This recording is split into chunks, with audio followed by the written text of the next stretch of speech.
ଗାଁ ସର୍ବେ ତାଙ୍କ ଜୟ ଗାନ ନଦନଦୀ ଗାଏ ଯାଏ ଧୀରେ ଟୋଳ ଟୋଳ ନିନାଦର ସ୍ୱରେ ଈଶ୍ୱରଙ୍କ ସୃଷ୍ଟି ଯେ ମହାନ ଗାଁ ସର୍ବେ ତାଙ୍କ ଜୟ ଗାନ ପଶୁ ପକ୍ଷୀ କୀଟ ତରୁଲତା କାର୍ତ୍ତିକ ମଣିଷ କବିତା ପଶୁ ପକ୍ଷୀ କୀଟ ତରୁଲତା କାର୍ତ୍ତିକ ମଣିଷ କବିତା ଗାଁ ସର୍ବେ ତାଙ୍କ ଜୟ ଗାନ ଗାଁ ସର୍ବେ ତାଙ୍କ ଜୟ ଗାନ ନଦ ନଦୀ ଗାଏ ଯାଏ ଧୀରେ ଟୋଳ ଟୋଳ ନିନାଦର ସ୍ୱରେ ଈଶ୍ୱରଙ୍କ ସୃଷ୍ଟି ଯେ ମହାନ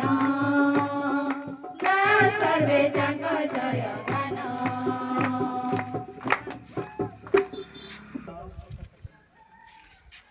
କଲସୀୟ ମଣ୍ଡଳୀ ନିକଟଙ୍କୁ ପ୍ରେରିତ ପାଉଲଙ୍କ ପତ୍ରରୁ ପାଠ ଅଧ୍ୟାୟ 4 ପଦ ସଂଖ୍ୟା 2ରୁ 6 ପଦ ପର୍ଯ୍ୟନ୍ତ। ପାଠର ସାରାଂଶ ହେଲା ପରାମର୍ଶ। ବର୍ତ୍ତମାନ ପାଠ ଆରମ୍ଭ।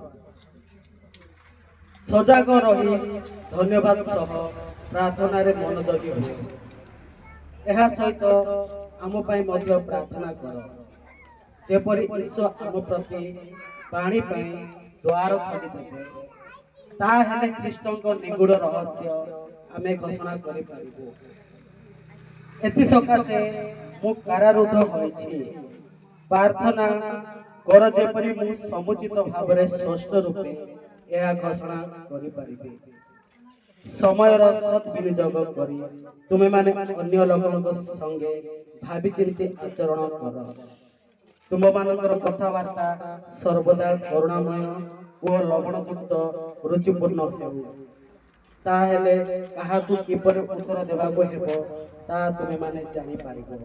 ଏହା ପ୍ରଭୁଙ୍କର ବାକ୍ୟ। परमेश्वर को धन्यवाद। କରିବା